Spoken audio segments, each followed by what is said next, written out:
The Williams household was alive with the sounds of Christmas preparations.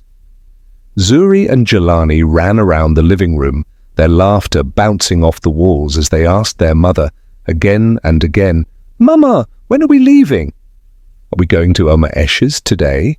Will she have her cookies ready?" Amara smiled at their excitement, tying ribbons around the last gift and carefully packing containers of food for the journey. Kwame sipped his coffee at the kitchen table, shaking his head at the children's energy.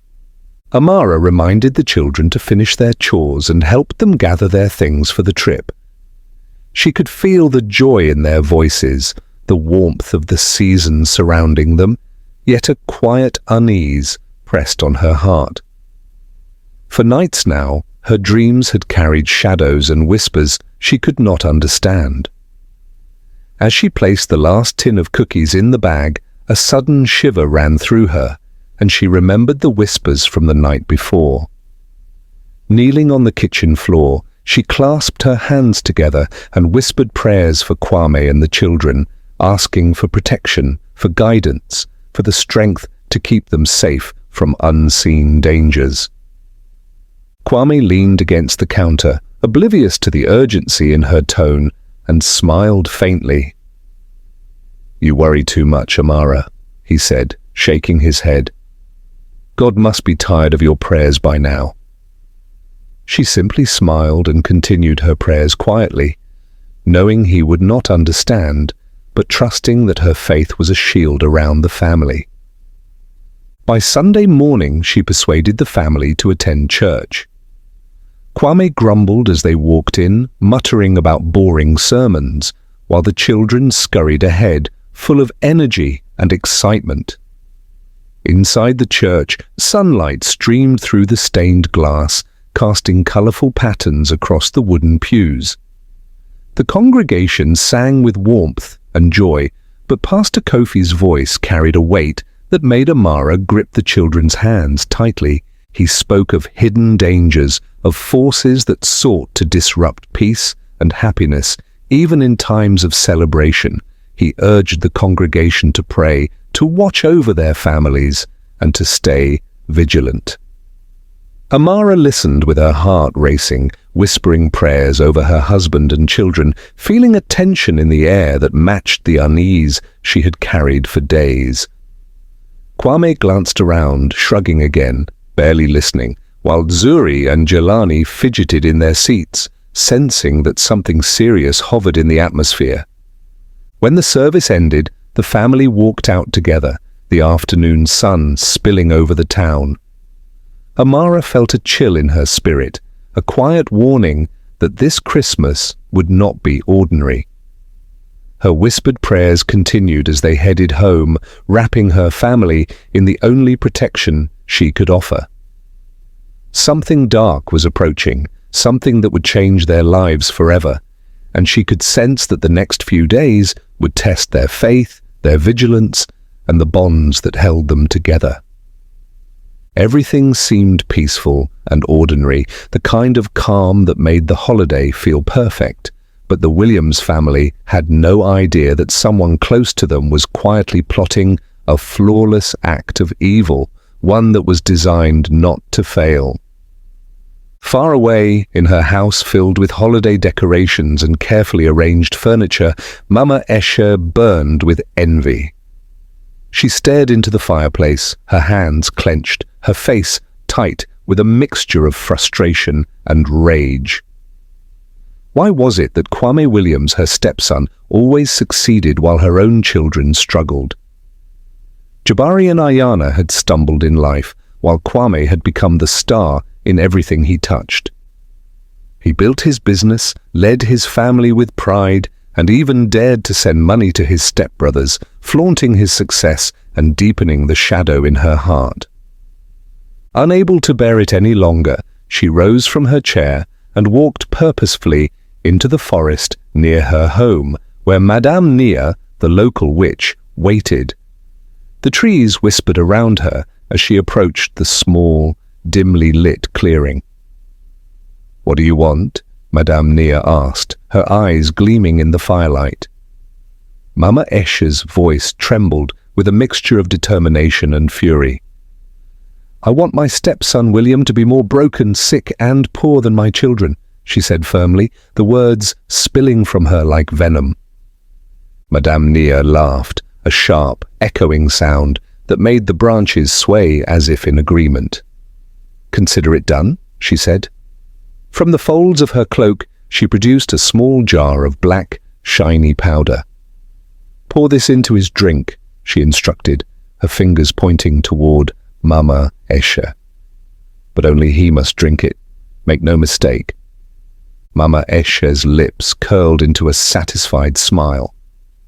Finally, this Christmas would be the last where William could flaunt his success, the last Christmas where he could show off while her own children remained shadows in his light. Madame Nia handed her instructions for the execution of the plan. She returned home, her mind already racing with the details of her plot. She would greet William and his family with the warmest smile, serve food with meticulous care, and place custom-made cup carefully before him. All the while, the black powder would await, ready to strike. She could almost see it in her mind. This Christmas, William would fall, his pride shattered, his success undone. She felt unstoppable, a dark satisfaction enveloping her as she whispered to herself, "Finally, this Christmas, he will pay." Christmas morning broke with golden light spilling across the Williams household. Zuri and Jelani tumbled out of bed, their voices filled with excitement, as they asked again and again about Oma Escher's cookies, imagining the warm, sweet treats waiting for them. Amara moved quietly but purposefully through the house, checking that every gift, every tin of food, and every container of the special dishes was securely packed. Her hands trembled slightly as she whispered prayers over the children, over Kwame, over the entire family.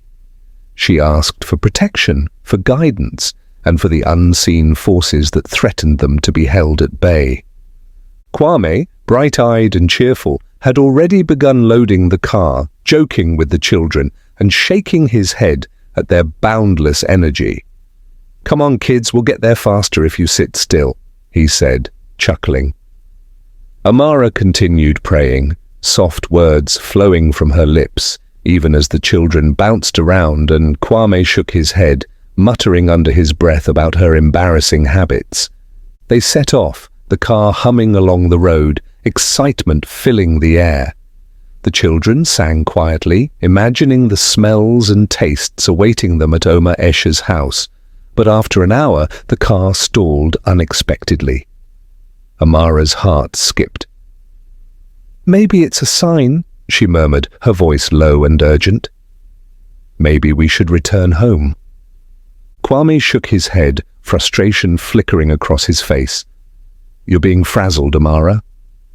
"Let's just call a taxi and continue," he said, dialing the service as the children peered out the window, their enthusiasm dampened by the delay. Inside the taxi, Amara continued praying, her whispers unceasing, asking for protection over every mile and every moment. Kwame muttered again, clearly embarrassed. "Amara, you're making everyone uncomfortable," he said, shaking his head.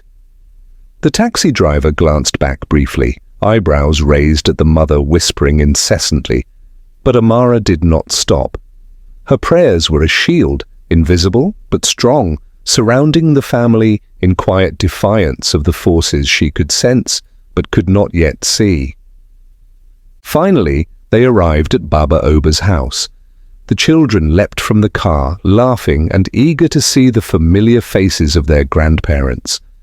Baba Oba greeted them warmly, embracing his grandchildren, his eyes twinkling with joy at their excitement.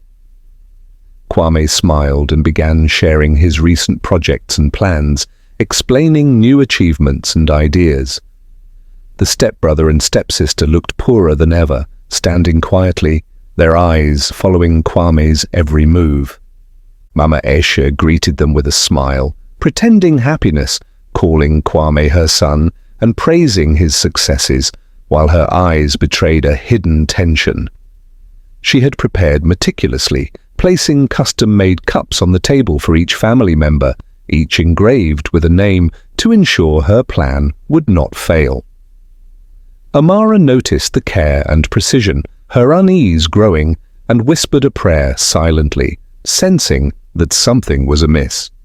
The family gathered around the table, the children chattering about cookies and the food, while Amara suggested they pray before eating. Kwame shook his head slightly, unsure, but Baba Oba encouraged it warmly. "Yes, my daughter, go ahead." Amara's voice rose softly in prayer, covering the table and every family member, asking that no harm come to them. Mama Eshi forced a smile.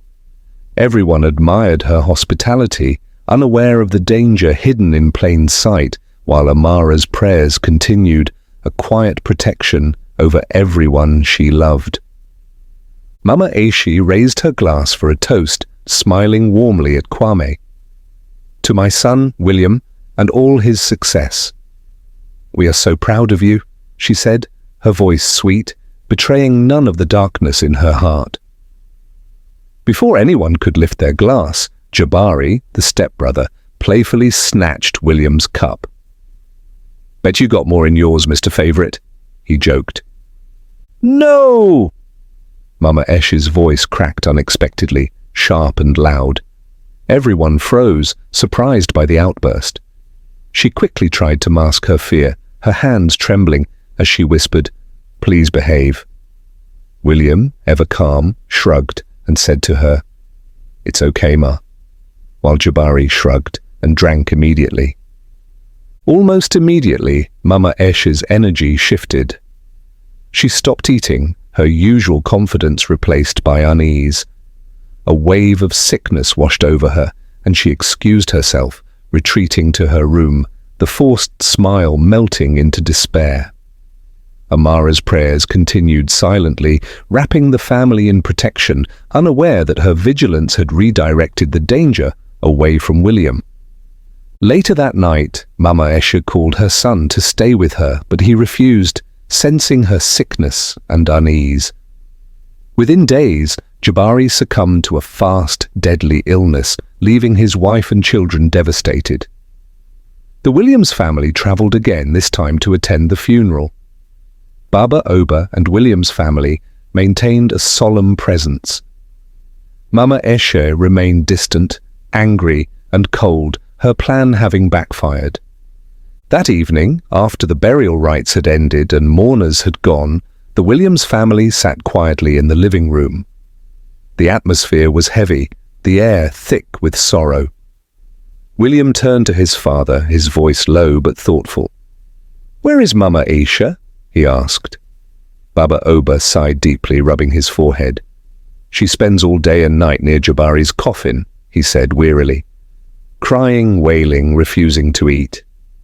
She will not leave his side." William said, "It's not safe for her to be alone in such a state," he said.